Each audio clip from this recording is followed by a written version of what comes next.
अनादिकाल से जीव अंतर में जाता नहीं है और नवीनता प्राप्त नहीं पाता। एक के बाद एक विषय का सुहासुक भाव का विश्लेषण करता ही रहता है, हटता नहीं है। अशुभ में से शुभ में और फिर शुभ में से अशुभ में जाता है। यदि शुभ भाव से मुक्ति होती तब तो कभी गई होती।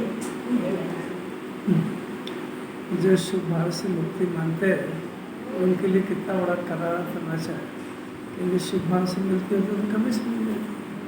अपना प्रश्न तो ये है कि अनादिकाल से जीव अंदर में क्यों नहीं जाता है, कभी सोचा नहीं। अभी भी सुन रहे हैं, अभी अपन अंदर ध्यान हाथ लगा के देखो अंदर जाने का पुरुषार्थ कितनी बार करते हैं। जब सोचते ही नहीं है तो अंदर जाने का प्रश्न क्या है? तो महत्व ही नहीं लग रहा है अभी। सब जवाब इसके पास है, तो जाएगा। सब जवाब इसके पास है। प्रश्न तो ये कि प्रयत्न करा क्या इसने, नहीं करा तो इतनी अभी तक आज जनवाणी सुने उसका क्या रिजल्ट मिला उसका। और रोज यहाँ प्रवचन में सीढ़ी में वो क्या ये कुंदाचार्य क्या कह रहा है, वो जिन्हें भगवान के दर्शन क्या कह रहे हैं कि जो तू चाहता उसकी खाना अपना है। सुख गुरुदेव का एक छोटा सा सेंटेंस है, सुख अंदर में है बाहर रथी बंद है। अब जिसको सुख चाहिए तो अंदर झांके। अब जिसको 5 इंद्रिय के विषय में सुख मिल गया तो क्या करे अंदर झांक के। आपको कोई उत्तर समझ में आ रहा है? जब 5 इंद्रिय के विषय में इसको सुख मिल गया जो चाह रहा था तो अंदर क्या करे जाके। ये तो उस जीव की बात है जिसको पुण्य के उदय में घबरा गया। उदय में हो पुण्य के, आपके उदय में तो दुनिया घबराती है, पुण्य का उदय उसको पाइजन लगता हो कि सुख मेरे को वो सुख चाहिए जो जीवन परमात्मा के पास है। एक बात। और दूसरी बात है वो सुख मेरे को अंदर आत्मा में जाने पर मिलेगा। और तीसरी बात, वही सुख वास्तविक सुख है, वही मोक्ष का कारण है और उसी को प्राप्त करने के लिए मेरा जैन कुल में जन्म हुआ है। इतनी बातें रोज सुनता है। अभी कल वो इतना बढ़िया पॉइंट दिया उसको कि ये पर्याय न्याय के तरफ नहीं जाते, तो कितनों ने प्रयत्न करा उसको सुनने में मजा आ गया। और कितनी अच्छी बात कभी नहीं सुनी, फायदा क्या हुआ उसके सुनने से? इसको सुनना कहते क्या? तत्काल उसका उपयोग, अरे कैसा, और मेरे को ये अंतराल नीचे ये घाती कर्म है। वो जो बाहर का सुनाया वो सब अघाती कर्म की बात है। इसको सुनना कहते हैं, सुनना ही नहीं आता उसको। सुन के एकदम से वाणी जो है बार बार आत्मा की महिमा इसलिए लाते हैं कि आत्मा अंदर में है, बाहर नहीं। तो जिसको आत्मा प्राप्त करना है वो अंदर जाए बगैर रह नहीं सकता है। अब ये रुचि बाहर पड़ेगी, अनादिकाल से जीव अंदर में जाता ही नहीं, नवीनता प्राप्त करते ही नहीं है। जो मिल रहा है सब बासी है। यहाँ रोज सुनना चाहिए कि नई नई बात सुना, तो जो बासी बात ये तेरे पास नहीं कहा सो सुना है, नया तो आत्मा है अंदर। क्या पूर्व बात है, नवीनता प्राप्त नहीं करता है। बस शुभ करेगा फिर अशुभ करेगा, रात को सो जाएगा सुबह उठ जाएगा, सुबह उठ जाएगा रात को सो जाएगा, सुबह खाएगा शाम को फिर खाएगा। ये चक्र में से हटते ही नहीं। थोड़ा जैन कुल में आ गया, मंदिर चले जाओ फिर घर चले जाओ, महिला है तो घर चले जाओ, पुरुष है तो व्यापार में चले जाओ, दुकान चले जाओ। इस चक्र से कभी थकते ही नहीं है। उसके अंदर कोई एजेंडे में है ही नहीं ये बात। घर की चिंता कर लो, थोड़ा ज़्यादा बुद्धि हो तो समाज की कर लो, आत्मा की कौन करे?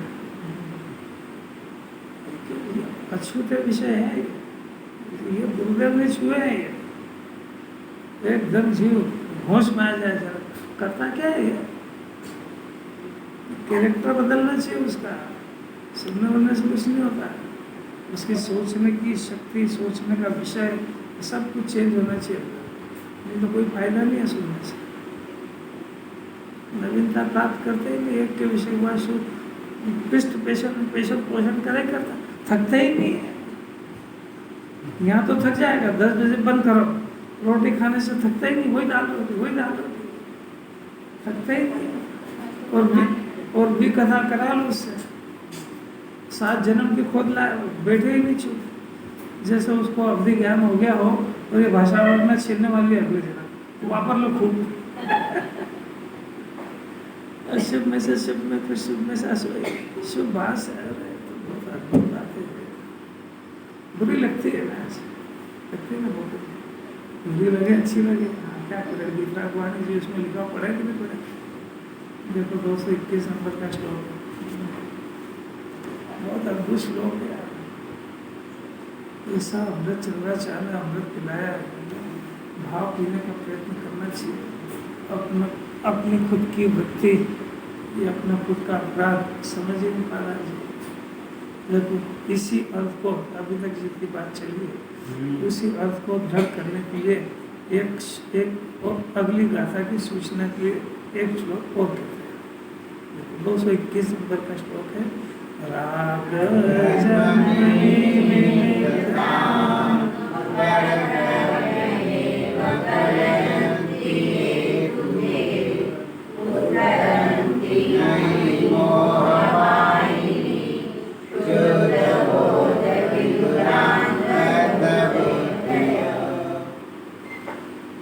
जो राग की उत्पत्ति में परद्रव्य का ही निमित्तत्व यानी कारणत्व मानते हैं, अपना कुछ भी कारण नहीं मानते हैं, वे कैसे हैं कि उनकी बुद्धि शुद्ध ज्ञान से रहित अंधी है। कैसा आचार्य लिख रहे हैं, इससे कड़क शब्द तो आचार्य वापर नहीं सकता। अंधे के लिए घर में किसी को अंधे कह के देखो, घर में रहना मुश्किल हो गया, आचार्य कह रहे अंधा है। अब क्यों अंधा है कि जिसको राग और द्वेष 2500 कषाय लगे और मिथ्या दर्शन भी ले, आचार्य बार बार मिथ्या दर्शन लिखते नहीं इसमें, राग में सब गर्मी है, अपने अंदर विपरीत परिणाम पैदा हुआ, अपने अंदर दुख पैदा हुआ, और ये उत्पन्न किसने कराया? प्रश्न ये, उत्पन्न किसने कराया? तो पद भी है। अब निमित्त तत्व का अर्थ भी है, समझे कि निमित्त ना करता तो भी शांति हो जाए, तो निमित्त को कारण गहराई में मानता है। पढ़ने से कुछ पल्ले पड़ रहा है, नहीं पड़ रहा है? अरे अंदर कोई परिणाम चलता है कि नहीं, दुख का चलता है कि सुख का? दुख। हल तो दुख लगता ही नहीं हो, जिनवानी इंसान ने डर से बोल रहा है कि मेरे को दुख का परिणाम और मिथ्यात्व के परिणाम को तो पहचान ही नहीं पा रहा है कि एक अंदर मिथ्यात्व का परिणाम भी चल रहा है, भाव मिथ्यात्व का। अभी क्या होता है, ये भाव मिथ्यात्व की तीव्रता, दर्शन मोह का उदय नहीं, उदय अलग बात है, दर्शन मोह का जो परिणाम है उसकी तीव्रता वो जिनवाणी नहीं समझने देती, उसमें कर्तव्य का जोर रहता है। अभी चल रही है कि नहीं अंदर पकड़ना कितनी बात है, 2 परिणाम पकड़ना अंदर, एक तो मिथ्यात्व का, भाव मिथ्यात्व का, और एक कषाय का। तो कषाय का तो जिनवाणी का नाम है, उसका हिंदी भाव भाषा में उसका दुख है। कितना सही है? हाँ यही तो कषाय आपको पकड़ में आ रही, मिथ्या तो पकड़ में आ रहा है। बराबर पूछा ना, तो अंतर है ना उसमें। तो जब 2 शब्द है तो 2 भाव भी है। तो एक उसमें शरीर को अपना मानने की प्रवृत्ति, परिवार को अपना मानने की प्रवृत्ति, 5 इंद्रिय के विषय में सुख बुद्धि, भोग करने की बात नहीं, सुख पड़ा हुआ है, भोगने से सुखी होंगे ऐसी बुद्धि वो पड़ी है, भोजन से मैं जिंदा रहता हूँ ऐसी बुद्धि पड़ी हुई है, ये परिवार मेरा है, अभी कोई विकल्प नहीं है इसको कि पुत्र मेरा है, पर वो पड़ा हुआ है कि नहीं सत्ता में, उसको पहचानने का कह रही जिनवाणी, वो आत्मा की पहचान नहीं होने दे रहा है। कितनी बात है, अभी बात को उसको घर समझ में आएगी। ऑपरेशन तो ऑपरेशन थिएटर में होता है, घर में थोड़ी होता है। अभी भाव मिथ्यात्व को पहचानने का भी प्रयत्न नहीं कर रहा है कि वो चल रहा है, तो ये अजपाजाप की तरह चलता है। कषाय तो प्रासंगिक प्रकरण है, समझ में आ रहा है? कषाय प्रासंगिक प्रकरण है, जैसा जैसा परिस्थिति बनती है वैसी वैसी वो अपना रंग रूप बदलती है। उन टोटल सबका स्वभाव दुखी है, वो जो दुख पकड़ में आएगा उसको टेंशन है, समझ में नहीं आ रहा। अभी एक टेंशन से निवृत्त हो, फिर आ गया, फिर आ गया, फिर आ गया, तो ऐसा उसको दुख तो पकड़ में आता है। और वो जो मिथ्यात्व का भाव, मिथ्यात्व का जो परिणाम है, अब भगवान के जो है वो राग और द्वेष दोनों खलास हो गए, तभी तो वीतराग हुए। वीतराग का अर्थ है कि राग पूरा बीत गया, राग बीत गया जो है, वीतराग भी है। ये शब्द तो नास्तिक का है, अस्थि में क्या आया, मैं सोचा ना, अरे भाई राग जो है, राग बीत गया, उनको कहते वीतराग। अभी वीतराग शब्द जो है ये नास्तिक का सूचक है, अस्थि का, ये तो नास्तिक का है। राग बीत गया मतलब नहीं है, नहीं है तो नास्तिक की बात हुई, अस्थि में क्या आया। अब वो प्रचलन में यही ना, वीतरागी भगवान वीतरागी, होता क्या है इसका अर्थ? राग का अर्थ दुख होता है, और दुख बीत गया तो उसकी जगह सुख आ जाए। हम हमारे भगवान को अनंत सुखी भगवान बोलते हैं कि वीतरागी भगवान बोलते हैं? तुमको जो बोलना वो बोलो, पर समझो तो सही कि वो वीतराग भी होना और सुखी होना एक ही बात है। एक नास्ति से बात, एक अस्थि से बात। चलन में ऐसा चल गया तो कोई बात नहीं, अपने को बोलने वाले को तो पता होना चाहिए वीतराग का अर्थ क्या है। अब उनके राग बीत गया है, या उन्होंने राग का अभाव कर दिया, या उन्होंने राग को नष्ट कर दिया। अब अपन भगवान बनने आए ना यहाँ पर, तुम जैसा बनने के कारण तुम्हारी शरण में आया, आप 24 घंटे राग का पोषण करते हो, तो राग के अभाव का प्रयत्न करते हो।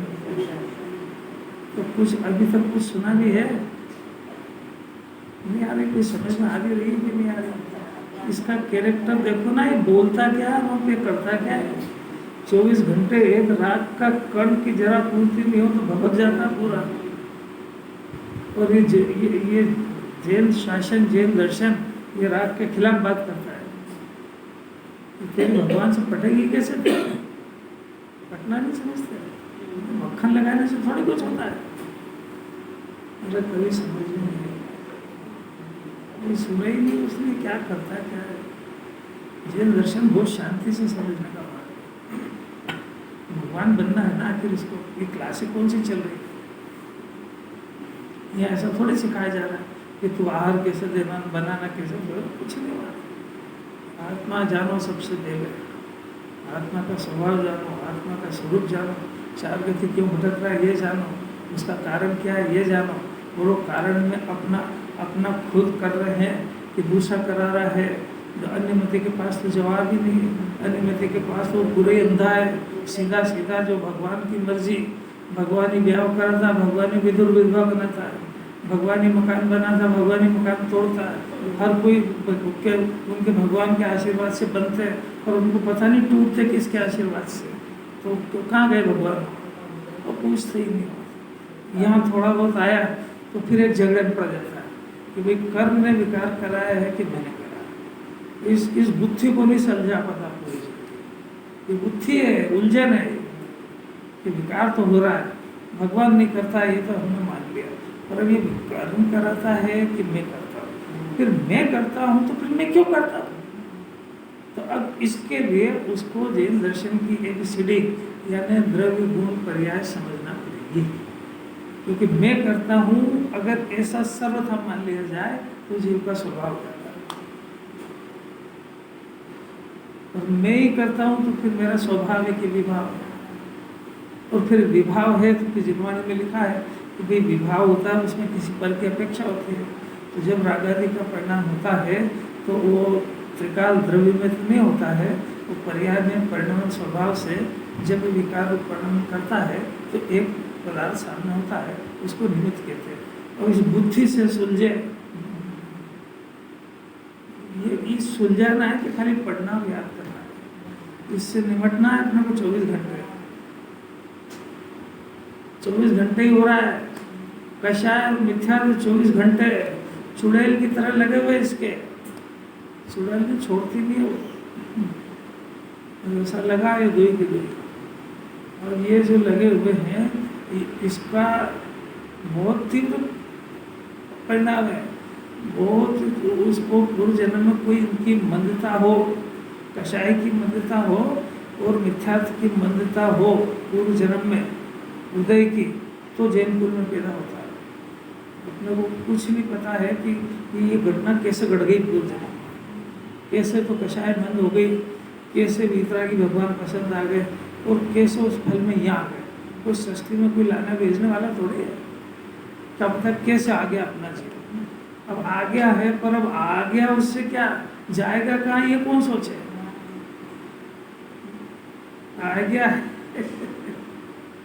जाएगा कहाँ ये प्रकरण चल रहा है कि अगर ये दोनों परिणाम जिंदा रह गए जैसे कि तैसे, तो फिर इसका कोई अंत नहीं है कि कितने काल बचेगा, कहाँ जन्मेगा कहाँ मरेगा।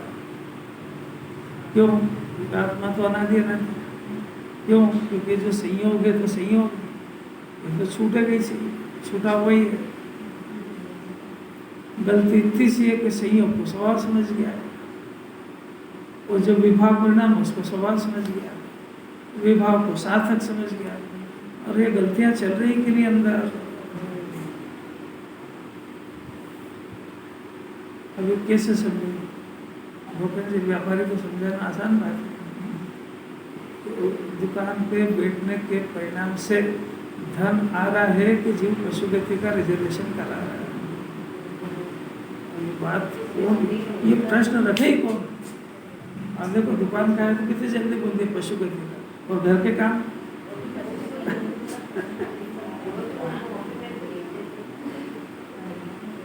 दही बाप बाप तो उसमें क्या। और मिथ्यात्व तो दही में समान है, मिथ्यात्व की तो बहुत खतरनाक बात है। वो तो दुकान को माने तो भी एक ही बात है, घर को माने तो भी एक ही बात है, और मंदिर को स्वाध्याय में अपना है तो सेम मिथ्या दर्शन है। अरे वाह, ये ताकत सिर्फ गुरुदेव की हो सकती है, बाकी किसी का भेजा नहीं, वो भी सब भेंट डालेगा ही डालेगा। यार नेत्र खुलवा दीजिए, सुनने का शौक मत रखो, समझने का प्रयत्न करो, और अपनी विपरीत मान्यता कितनी जल्दी अपन तोड़ सकते हैं वो तोड़ दो, अभी मौका है, बाद में तो कोई कहने वाला तो। जगत में कितने लोगों को ये बात सुनने को मिलती है, इसलिए कल्पना भी है आपको।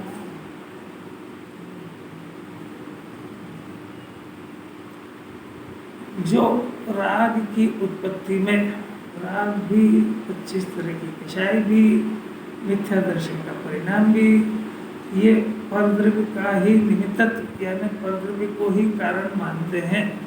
निमित्त भी माने तो उपादान अपना मान जाएगा, पर वो परद्रव्य को ही 100% कारण मानते आ रहे। और जब तक इसको सम्यक दर्शन नहीं हो जाएगा तब तक ये मान्यता चलेगी, ऐसा जिनवाणी नहीं मानती।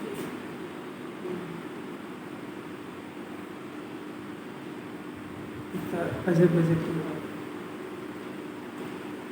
निमित्तत्व यानी कारण मानते हैं, अपना कुछ भी कारण नहीं मानते। मैं थोड़ी करा, वो तो सीखा, बच्चे ही मायाचारी सीखा। ये गिलास कैसे डोली, मैंने तो डोली, तो वहीं से सीखा। हर जीव का स्वभाव है, वो स्वभाव की तरफ जाता है, यानी अपने आप को निर्दोष सिद्ध करता है। अपना दोष कौन माने? उस पर अभी किसकी बात चल रही है तो समझो। ऐसा जीव को पकड़ा है जो कि राग की उत्पत्ति में पर को कारण मानता है, अपने को निर्दोष रखता है। अब आचार्य बहुत कड़क बात कहते हैं, वे अंधे, अंधबुद्धि हो। अंधा किसको कहते हैं? ऐसा अभी देखो, दो आंखें तो है हमारी, इतनी अच्छी है, सब घर के काम करते हैं। एक घर के अंदर भी जो प्रयोजन भूत वस्तु नहीं दिखती है उसको अंधा कहते हैं। वो ब्लाइंड कुछ नहीं दिखता, उसको अंधा नहीं कहते। जो घर में नहीं कहते, सामने पड़ी रखी चीज नहीं दिखती, अंधा है क्या? तो यहाँ आचार्य कहते हैं कि भाई प्रयोजन भूत वस्तु तेरा आत्मा है, वो तेरे को नहीं दिखता है। सारी दुनिया तेरे को दिखती है और आत्मा नहीं दिखता है, तो अंधा है क्या? अब देव जवाब आचार्य को, नहीं साहब, एक तो प्रयोजन भूत वस्तु नहीं दिखी, और दूसरी बात है उसके अंदर जो विकार पैदा हुआ वो खुद कर रहा है, दूसरे को बराबर लगा रहा है, ये भी नहीं दिखा। अब ये नहीं दिख रहा है जो स्थूल प्रकट साक्षात दुख भोग रहा है, वो नहीं दिख रहा है, तो आत्मा के अनंत गुण को कैसे देख पाएगा? क्योंकि वो स्थूल है और वो आत्मा के गुण सूक्ष्म है, और आत्मा के गुण जो सूक्ष्म है, तो जो वो स्थूल जिसको नहीं टिक रहा है, तो उसको सूक्ष्म गुण कैसे समझना दिखेंगे? और जब गुण नहीं दिखेंगे तो उस गुण से अति सूक्ष्म आत्मा वो कहाँ से दिखेगा? इसलिए जो ये कहता है ना, शिकायत करता है कि आत्मा दिखता है, वो कहाँ से दिखे तेरे को? इतनी स्थूल बड़ी बड़ी चीजें ही नहीं दिख रही तेरे को।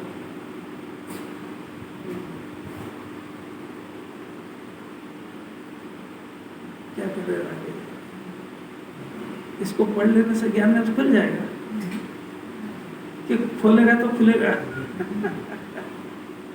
अभी देखो, अपना चेक करो कि स्पष्ट परिवार के लोग पर है, इसके ज्ञान में पर दिखते कि स्व दिखते? नियोग मान रहा है, नियोग ही मान रहा है, स्व ही दिखते हैं उसको। अगर पर दिख जाए तो मिथ्या में से खलास हो जाए। वो शर्त है, बोलना तो सीख गया है, ऐसा पर ऐसा अपन तो बेमान है। इष्टोपदेश की गाथा में हमने सीख लिया पूज्यपाद आचार्य से कि झाड़ पे सब पक्षी बैठते, जैसा मीडिया आगे वो चला जाऊंगा, वो आचार्य को सुना रहा पूज्यपाद को। ये साझा भी नहीं किया, उसकी कसौटी नहीं समझ पाया कि जिसको ज्ञान पर कहना सीख गया है, यदि उसकी कर्ता बुद्धि और स्वामी बना पड़ा हुआ है तो भ्रम में है, तेरे को जिमाई पढ़ना नहीं आ रही है। कहीं पकड़ में आया कि नहीं आया? अब उसकी कर्ता बुद्धि स्वामी पना छोड़ने को तैयार नहीं, वो पर है। कुछ पढ़ना सीख रहा है कि छल करना सीख रहा है?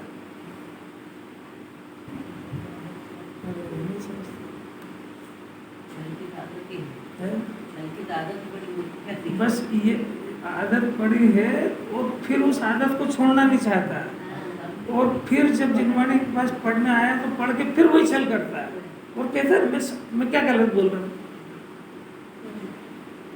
अरे भाई, आचार्य बोलना नहीं सिखा रहे हैं, बोलना अभी अगली गाथा आ रही है। बोलना वो शब्द है, वो तो इस जगत के भाषा वर्णा है, और उसमें जो वर्णन होता है वो पुद्गल की पर्याय है, और ये मानना जीव की पर्याय है।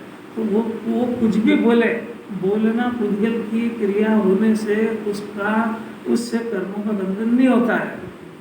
बंधन तो जीव को मानने से होता है। निगोद का जीव 1 इंद्री 2 इंद्री 3 इंद्री जब भाषा बोलना नहीं आई, 4 इंद्री तक, 5 इंद्री असंगी तक, तो वो बोलता कुछ नहीं है, तो उसको मिथ्या दर्शन नहीं होता है, उसको कषाय नहीं होती है। तो बोलने से क्या संबंध है उसका? पर उसको मिथ्यादर्शन कषाय है कि नहीं है? तो फिर इसका अर्थ है ना कि बंधन का कारण भाषा नहीं, कुछ और है।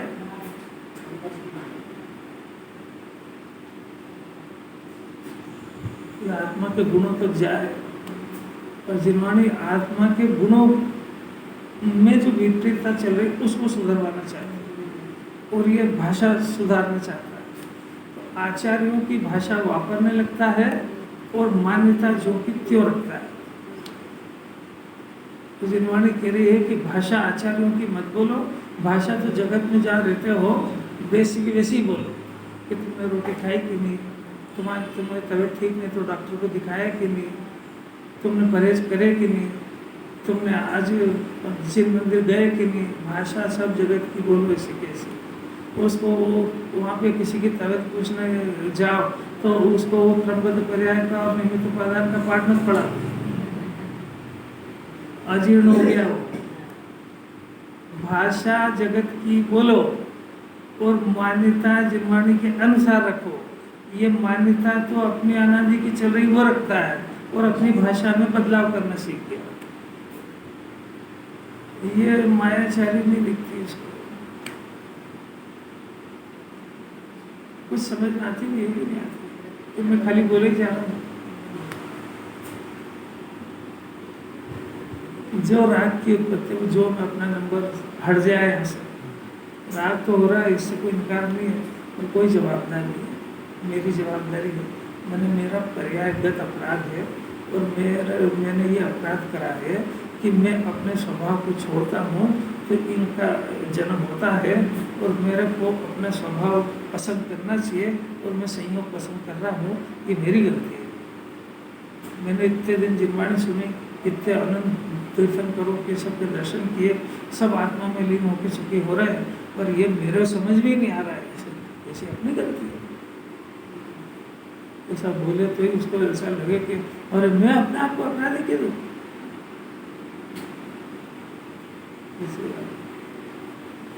जरा भाषा तो बदलो कि मेरा जिनेन पर, मेरे को तो पता ही नहीं है, जिनेन परमात्मा के केवल ज्ञान में मेरा स्वरूप ज्ञाता रूप से देखा हुआ, मेरे को ज्ञान मैं देखा, मैं ज्ञाता हूँ। अब वो मेरे को सिखाते रहे बार बार कि मैं ज्ञाता हूँ, उसके बाद भी मैं करता हूँ ऐसा मानता रहूँ, फिर मेरा अपराध है। मैंने सर्वज्ञ की मानी और न मैंने अपने स्वरूप की मानी। कि कर्ता बुद्धि कराई किसने? ये तो मैंने ही करी है। जब मैंने करी है और इससे दुख है तो छोड़ने का पावर अपने हाथ में आ गया। कभी सुखी होना हो तो दो बातें स्वीकार करे बगैर सुखी नहीं हो सकता। बताना जरा दो बातें कौन सी?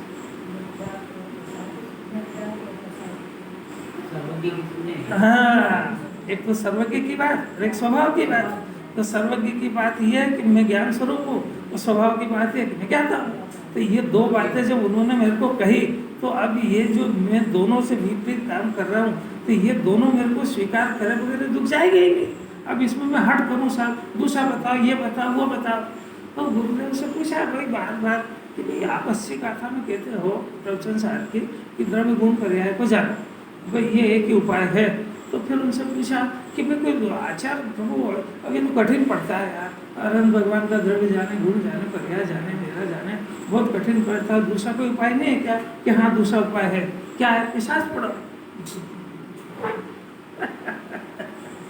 नहीं ऐसा भाई सर्वज्ञ की नहीं मान रहा है, स्वभाव नहीं मान रहा, सब बहुत कठिन है, कोई दूसरा बताओ ना। कोई बात नहीं, शास्त्र पढ़ो। शास्त्र पढ़ो मैंने फिर से यही सोचो। कोई स्वरूप थोड़ी बदलेगा। 5 इंद्रिय के विषय में से सुख कब आएगा कि उसका स्वरूप ही नहीं है। जब भी ये जीव सुखी होगा तो इसकी पर्याय सुख स्वभाव को टच करेगी तो ही सुखी होगा। क्योंकि वस्तु का स्वरूप है कि जहाँ जो चीज धरी है वहीं से पैदा होती है। अपना सुख 5 इंद्रिय के विषय में है कि नहीं, किसा बात है। अनंत सुखी भगवान के पास है कि नहीं? तब कि सब आपके पास अनंत है तो एक 10-20 ग्राम मेरे को दे दो। कि भाई वो जो पर्याय है वो हमारे हमारे अनंत सुख को स्पर्श कर नहीं सकती है, ऐसा स्वभाव है।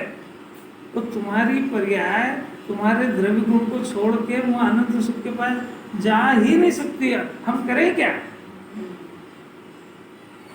ये इस तीन लोक की वस्तु व्यवस्था में ऐसा कोई प्रावधान ही नहीं है कि इसकी पर्याय अरहत परमात्मा के पास जाए और वो सुख का एक सैंपल यहाँ ले आए। और कठिन बात है कि यदि ये अरहत परमात्मा के पास सुख लेने जाएगा तो अनंतानुबंधी के दुख से लौटेगा, क्योंकि सुख का कारण इसने आत्मा को छोड़ा है और आत्मा को छोड़ करके बाहर गया है। तो वो चाहे परिवार के पास सुख लेने जाए और चाहे अरहत परमात्मा के पास, यहाँ जो प्रोडक्शन होगा उसका नाम मिथ्या दर्शन और अनंतानुबंधी कषाय। कितनी कठिन बात। अब अरहत भगवान की बात सुनो। वो सुखी होने की तरकीब, कला, विधि तो बता सकते हैं पर सुख दे नहीं सकते।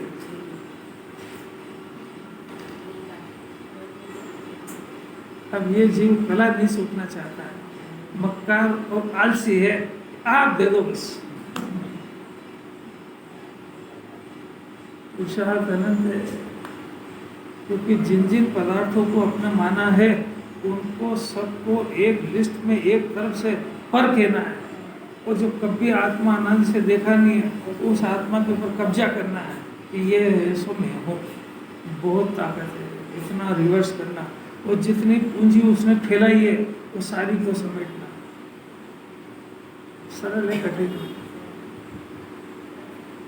इस जन्म में सुन तो लो, करना आपकी मर्जी आए जब करना। सुखी होना तो करना, जिरमाने को कोई जल्दी नहीं। पर इस भरोसे में मत रहना कि कोई सुखी करा दे। गुरुदेव मिल गए हैं तो करा देंगे, इस भरोसे में मत रहना। वो तो कह के चले गए अपने काम में। हर ज्ञानी का एक ही काम है, वो जो उनको समझ में आया वो समझा के आत्मा में लिए हो जाते। तुम्हारी तुम जानो।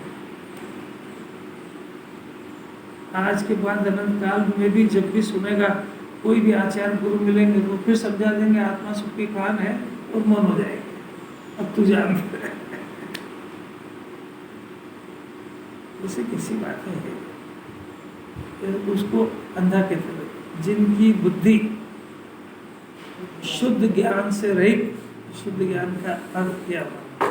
जिनकी बुद्धि शुद्ध नय के विषयभूत शुद्ध आत्म स्वरूप के ज्ञान से रहित अंधा है।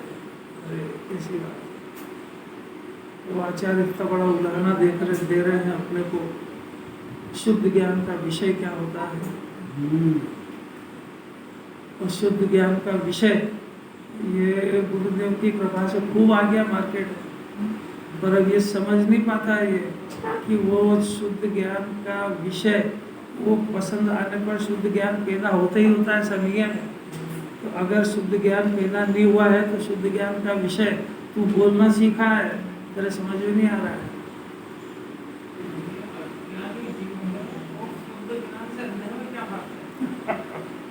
एक ही बात है। अज्ञानी की परिभाषा भी यही है कि जो शुद्ध ज्ञान का विषय शुद्धात्मा है उसको नहीं जानता, इसीलिए तो अज्ञानी बनता है। सरल परिभाषा करो ना।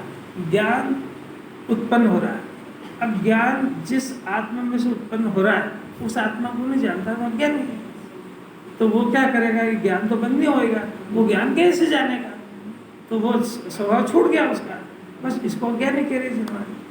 तो इसका अर्थ क्या हुआ कि वो जो मैं जान रहा हूँ ऐसे ही नहीं जानता है कि मैं जान रहा हूँ, वो उल्टा जान गया कि मैं कर रहा हूँ। अरे यार तू, जिन्हें भगवान कह रहे हैं कि तू जान रहा है, यह कह के मैं कर रहा हूँ। अरे पर कुछ देख तो सही, ज्ञान में करने नाम का गुण ही नहीं है। विधुर भी बोल दिया, विधुर ज्ञानी को विधुर विधवा विधुर इसलिए वो कह रहे हैं कि जिसका पति मर जाता है उसको महिला को विधवा कहते हैं, और जिसकी पत्नी मर जाए उसको विधुर कहते हैं। तो अब विधुर कहते हैं तो इसका ज्ञान मर गया, पत्नी शुद्ध ज्ञान में पत्नी मर गई। अब पैदा ही नहीं हुई है तो क्या करे। आचार्य को एक दृष्टांत देते हैं, अंधा कह दिया बस इसमें समझ लो।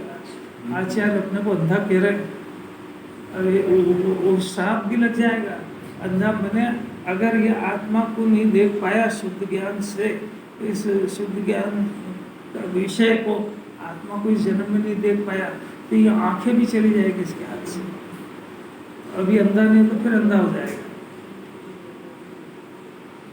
आंखें चली जाएगी, नहीं समझता। स्पर्शन रसना घ्राण चक्षु इंद्री, एक इंद्री दो इंद्री में स्पर्शन रसना और घ्राण और चक्षु, स्पर्शन रसना घ्राण चक्षु, चार इंद्रिय होने पर आंखें मिलती है। एक इंद्रिय दो इंद्रिय में भटकेगा अनंत काल तक। काय की सजा है? वो जो है शुद्धात्मा शुद्ध ज्ञान का विषय, शुद्ध नय का विषय, उसको देखने का प्रयत्न क्यों नहीं करा? तेरे को समझ में नहीं आया अरहंत भगवान के दर्शन से कि इस विश्व के अंदर कुछ देखने योग्य अगर होता तो वो आंखें खोल लेते अरहंत भगवान। आंखें बंद कर ली ना हमने। बात उनके अरहंत भगवान से समझे जब इस जगत में कुछ भी देखने योग्य अगर होता तो केवल ज्ञानी को तीन लोग तीन काल दिख रहे, तो वो फिर वहीं खोल के उसी को देखते रहते ना। तो तेरे को उनके दर्शन के बाद भी जगत में कुछ देखने की अभिलाषा बाकी है अभी। जो अनादि से नहीं देखा उसको देखने का प्रयत्न करे ना। अभी कहीं भी घूमने जाने का अरे यार वहाँ होया है, वहाँ नहीं चलेंगे, नई जगह चलेंगे, तो ये हो। और भवन में जीवर घूम चुका और कण कण को देखे है ना, फिर भी देखना जाना बाकी है अभी। जो नहीं देखा ऐसे शुद्ध आत्मा को देखने की इस जन्म में भावना तो कर ले। भावना करेगा, भावना भवनाशी नहीं, कभी भावना करेगा तो वो भावना फलित भी हो जाएगी। और तेरे अंदर में प्रोग्राम ही नहीं है इस बात का कि मैंने अनादि से जो नहीं देखा ऐसा शुद्ध आत्मा मेरे को देखना है। मैंने अनादि से जो रस नहीं चखा ऐसा अतीन्द्रिय रस चखना है। मैंने अनादि से जो काम नहीं किया वो काम करना है। जगत में तो ऐसा करता अलग हट के लाओ। अभी साड़ी खरीदने जाएगा दुकानदार क्या बोलेगा? क्या क्या बोलेगा? मेरे से वैरायटी ऐसी कहीं नहीं मिलना चाहिए। कॉमन साड़ी नहीं दिखाना, ऐसी जिसको किसी के पास हो ही नहीं, ऐसी कोई बनती ही नहीं है। तो कहेगा ये है, ये अच्छा बिल्कुल बनाए। अरे कोई ऐसी एक स्पेशल साड़ी बनती है क्या? मतलब ये कि इसका स्वभाव ये कि मेरे पास वो वैरायटी होना चाहिए जो दुनिया में कहीं नहीं हो। तो वो सिर्फ एक वही है कि वो है अतीन्द्रिय आनंद, अतीन्द्रिय स्वाद और शुद्ध आत्मा का दर्शन। वो जगत में किसी के पास नहीं, जो देख रहे हैं कर रहे हैं वो परमात्मा उनकी श्रेणी में चला जाएगा। और जिसको जगत में देखना है बस वो जितनी दुर्दशा हो रही है और कुछ भी भोग ले रहे।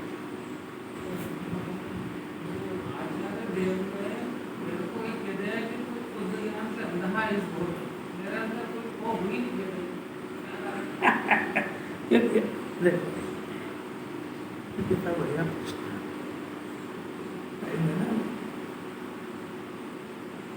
एक व्यक्ति भिखारी है, खाने का नहीं, कुछ भी पीने का, दरिद्रता है, शरीर में रोग है 25 तरह के। और एक अवधि ज्ञानी मुनिराज आए और उन्होंने देखा और उन्होंने कहा कि जो तेरा घर है जहाँ तू रह रहा है इसमें 3 हाथ नीचे गड्ढा कर, उसमें रत्नों के वैभव को धन भरा हुआ, तो तेरे जन्मों के दारिद्र दूर हो जाएंगे। अब उनका काम था बोल के वो चले गए। अब वो व्यक्ति गड्ढा नहीं खोदता है तो 3 कारण है। नहीं खोदता है तो नहीं खोदेगा वो। ऐसा भी हो सकता है मैं दरिद्र हूँ और मेरे को भी गड्ढा खुदाने का 1500 रुपये और लगेंगे और कभी इनके चक्कर में आ गया और नहीं निकला तो मर गया मैं। नंबर 1 कि उसको विश्वास नहीं है, उसने जिसने बोला है उसका विश्वास नहीं है। नंबर 2 वो समझ नहीं पा रहा है कि करोड़ों खरबों जो रत्न है उनकी महिमा क्या है।